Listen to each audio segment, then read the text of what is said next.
जय श्री राधे। मैं आचार्य प्रशांत कौशल आज आपके समक्ष पुनः उपस्थित हूँ। इससे पहले मैंने आपको लघु पाराशरी के 33 एवं 34वें श्लोक की व्याख्या करके बताया था कि योग कारक ग्रह की महादशा में अन्य ग्रहों की अंतर्दशाएं पड़ती हैं तो किस प्रकार जातक को फल प्रदान करती हैं, एवं योग कारक ग्रह की महादशा में अन्य ग्रहों की अंतर्दशा फल किस प्रकार देती हैं। यहाँ पर इस बात को सिद्ध करने के लिए इन्होंने एक उदाहरण दिया है। इसे हम समझते हैं कि योग कारक ग्रह अपनी महादशा में किस प्रकार जातक को फल प्रदान करता है। तो आपकी स्क्रीन पे एक कुंडली दिखाई दे रही होगी, मीन लग्न की कुंडली है। इसमें इन्होंने शुक्र का फलादेश करके हमें बताया है कि शुक्र की महादशा में जब अन्य ग्रहों की अंतर्दशाएं आई थी, उन अंतर्दशाओं में जातक को किस प्रकार से फल की प्राप्ति हुई थी। अब इन्होंने बताया है मई 1967 से मई 1987 तक इन्हें शुक्र की महादशा चली। अब इनकी जन्म कुंडली में आप देखें कि शुक्र कहाँ कहाँ के स्वामी हैं। सबसे पहले शुक्र की राशि पड़ी है वृष तृतीय भाव में, एवं दूसरी राशि पड़ी है अष्टम भाव में तुला। तो पहले बताया जा चुका है हमें कि तृतीय भाव में यदि शुभ ग्रह की राशि पड़ती है तो वो पापी नहीं कहलाती, उसे हम शुभ ही मानते हैं।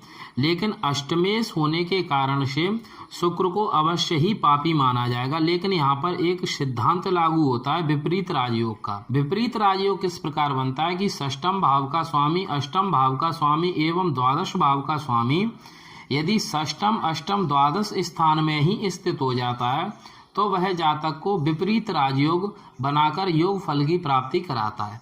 तो आप देखेंगे कि अष्टम भाव का स्वामी द्वादश भाव में स्थित हो गया एवं द्वादश भाव का स्वामी शनि है, वो भी द्वादश भाव में ही स्थित है। इस कारण से ये दोनों आपस में संबंध भी बना रहे हैं एवं शुक्र द्वादश भाव में स्थित होने से विपरीत राजयोग भी बना रहे हैं। यह तो हुई एक बात। अब दूसरी बात जो इन्होंने बताया है कि शुक्र की महादशा में अधिक उपलब्धियों का कारण क्या है कि लग्न में एक तो शुक्र की उच्च राशि मीन राशि स्थित है एवं अष्टमेश होकर द्वादश में बली होकर स्थित होना राजयोग कारक होता है। यह मैंने आपको बता दिया। एवं सम द्वादश स्थान के स्वामी, क्योंकि द्वादश स्थान का स्वामी सम हो जाता है और सम द्वादश स्थान के साथ अपना अशुभ फल सम कर देगा। यानी अष्टम भाव का स्वामी सम द्वादश स्थान के स्वामी के साथ स्थित हो जाता है तो वह अपने अशुभ फल को कुछ कम कर देता है। एवं इन्होंने बताया है कि जब इनकी शुक्र की महादशा चली तो वो आयु खंड के अनुसार मृत्युप्रद नहीं थी। अब इसके हम फल को समझते हैं। तो शुक्र की महादशा चलेगी तो सबसे पहले शुक्र की ही अंतर्दशा आएगी। तो आप देखेंगे कि अष्टम भाव के स्वामी होकर के द्वादश भाव में स्थित हैं और द्वादश भाव से हम जेल कारावास आदि को देखते हैं। तो शुक्र ने द्वादश भाव में स्थित होकर के यही फल की प्राप्ति कराई ने। एवं यात्राएं आदि देखते हैं, दूर यात्राओं का विचार करते हैं।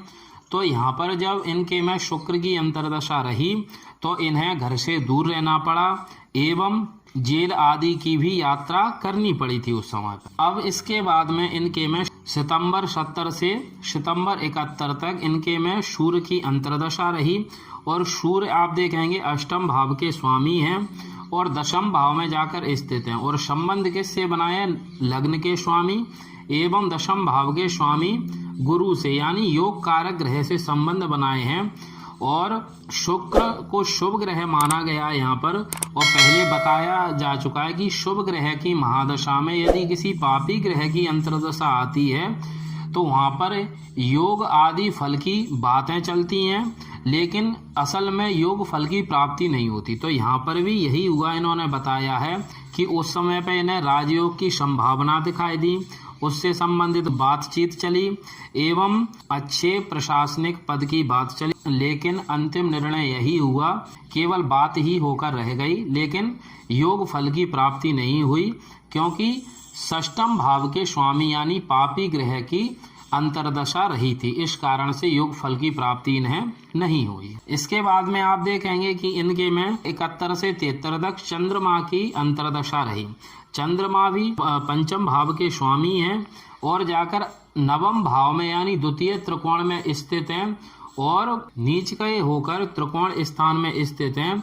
लेकिन शुभ ग्रह में शुभ ग्रह की अंतर्दशा होने के कारण से इन्हें अशुभ फल की तो प्राप्ति नहीं हुई।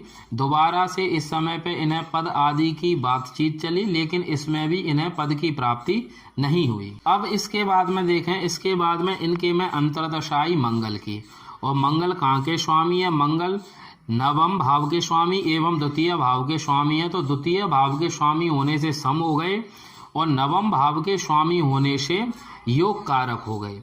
और आप देखेंगे कि शुक्र से मंगल की दूरी नवम स्थान है, यानी शुक्र से मंगल नवम भाव में स्थित हैं, यानी त्रिकोण स्थान में स्थित हैं, एवं मंगल शुक्र की राशि में भी स्थित हैं। इस कारण से इस समय पे इन्हें अच्छे पद की प्राप्ति हुई। अब इसके बाद में इनके में अंतर्दशा रही राहु की। अब राहु को सबसे पहले हम समझें कि राहु दशम भाव में स्थित हैं। संबंध किससे बनाए? दशम भाव एवं लग्न के स्वामी गुरु से एवं षष्ठम भाव के स्वामी सूर्य से संबंध बनाए हैं। तो एक तरह से राहु योग कारक भी होते हैं गुरु के साथ स्थित होने से, लेकिन अष्टम भाव के स्वामी के साथ स्थित होने से अशुभ भी माने जाएंगे। तो इन्हें भी मिश्रित फल की इन्हें इस समय पे प्राप्ति हुई। योग कारक होने के कारण से इनका पद नहीं छूटा, जिस पद पे थे उस पद पे बने रहे, लेकिन षष्ठम भाव के स्वामी होने से अशुभ फल की प्राप्ति इन्हें हुई। शारीरिक कष्ट हुआ, आर्थिक समस्याएं आई एवं मानसिक कष्ट की प्राप्ति हुई। इसके बाद में गुरु की अंतर्दशा रही। गुरु संबंध तो नहीं कर रहे, लेकिन शुभ ग्रह हैं, तो इस अंतर्दशा में धन संपत्ति आदि का लाभ हुआ एवं घर में भी समृद्धि आदि बढ़ी, क्योंकि गुरु लग्न एवं दशम भाव के स्वामी होकर के योग कारक हैं और शुभ हैं। शुभ की महादशा में शुभ की अंतर्दशा आई तो योग फल की शुभ आदि फल की इन्हें प्राप्ति हुई। अब गुरु के बाद में इनके में अंतर्दशा आई शनि की। तो सबसे पहले हम शनि को समझें कि शनि द्वादश भाव के स्वामी होकर के सम है, लेकिन तृष्णा यानी एकादश भाव के स्वामी होकर के अशुभ है एवं द्वादश भाव में ही स्थित है। शुक्र भी अष्टम भाव के स्वामी होकर के पापी हैं। तो पापी ग्रह की महादशा में जब पापी ग्रह की अंतर्दशा आती है तो स्वाभाविक है कि अशुभ फल की जातक को प्राप्ति कराती है। तो यहाँ पर भी यही हुआ। इन्होंने बताया कि उस समय पे इन्हें दुर्घटना आदि से भयंकर चोट आदि लगी, लेकिन दोनों संबंध बनाए हैं द्वादश भाव में स्थित होकर, क्योंकि द्वादश भाव और अष्टम भाव के स्वामी होकर के ये दोनों राजयोग की भी प्राप्ति करा रहे हैं एवं राजयोग कारक एवं कष्ट कारक दोनों ही इनके पास में फल हैं। ये दोनों ही फल जातक को प्राप्त कराएंगे। तो कष्ट कारक फल की इन्होंने प्राप्ति कराई दुर्घटना आदि के माध्यम से, लेकिन इन्हें राजयोग की भी प्राप्ति कराई वहां पर शनि एवं शुक्र ने। इनकी पदोन्नति उस समय पे कराई।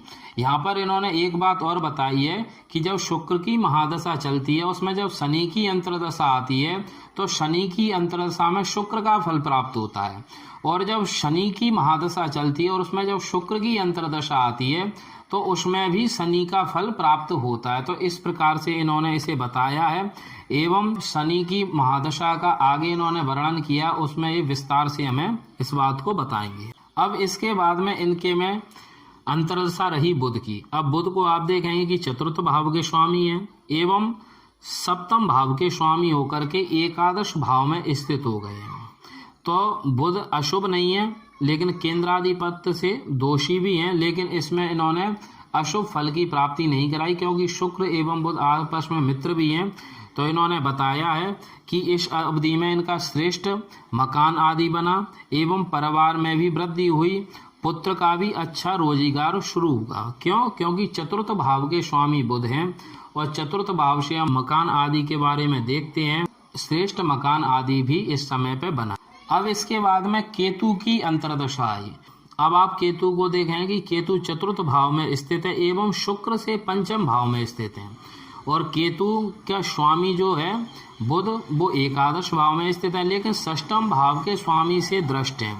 इस कारण से इस अवधि में इन्हें मिश्रित फल की प्राप्ति हुई एवं थोड़ा सा षष्ठम भाव के स्वामी की दृष्टि होने के कारण से इनका थोड़ा सा स्वास्थ्य आदि खराब हुआ, रोग आदि का भय पैदा हुआ। लेकिन मिश्रित फल की प्राप्ति किस प्रकार हुई कि रोग आदि का भय हुआ, लेकिन साथ में पद मान प्रतिष्ठा आदि की भी वृद्धि हुई। इस प्रकार इन्हें मिश्रित फल की प्राप्ति केतु की अंतर्दशा में हुई।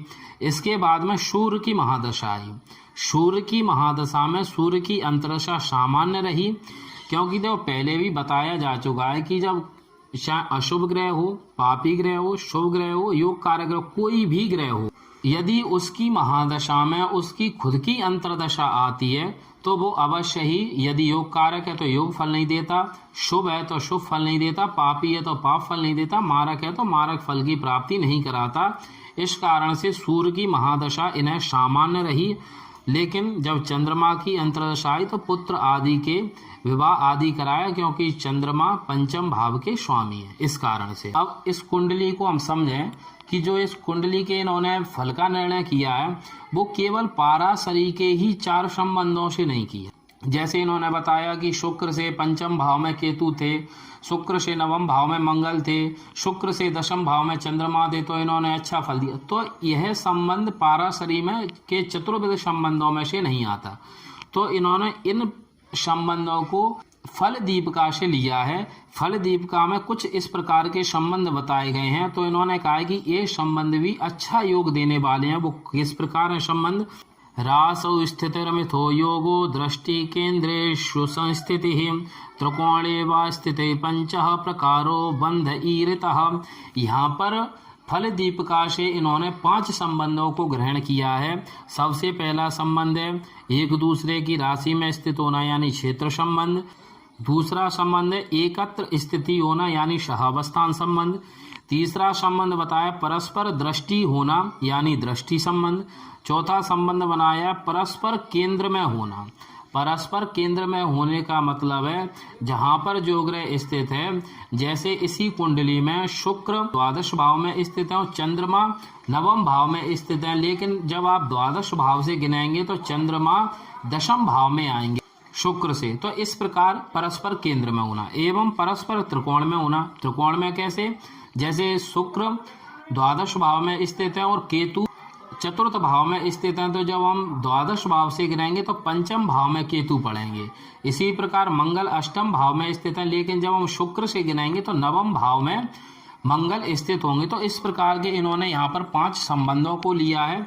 इस आधार पर इस फल को इन्होंने हमें बताया है। एवं यहाँ पर यह बात तो बिल्कुल सिद्ध हो गई कि यदि शुभ ग्रह की महादशा में एवं योग कारक आदि ग्रहों की अंतर्दशाएं आती हैं तो योग फल देती हैं, और अशुभ ग्रहों की अंतर्दशाएं आती हैं तो अशुभ फल देती हैं, और जो मिश्रित ग्रहों की यानी सम ग्रहों की अंतर्दशाएं आती हैं उसमें मिश्रित फल की प्राप्ति होती है, सम फल की प्राप्ति होती है।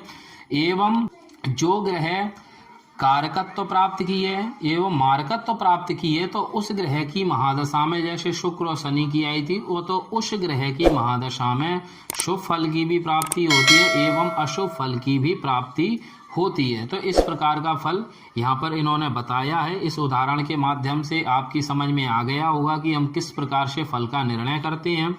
अब इसके बाद में इन्होंने बताया है 35वें श्लोक में शुभ दशा में योग कारक ग्रह की अंतर्दशा एवं अन्य ग्रहों की अंतर्दशाएं जातक को किस प्रकार फल की प्राप्ति कराते हैं, तो इसे हम आगामी वीडियो में समझेंगे। तो आज के लिए इतना ही। जय श्री राधे।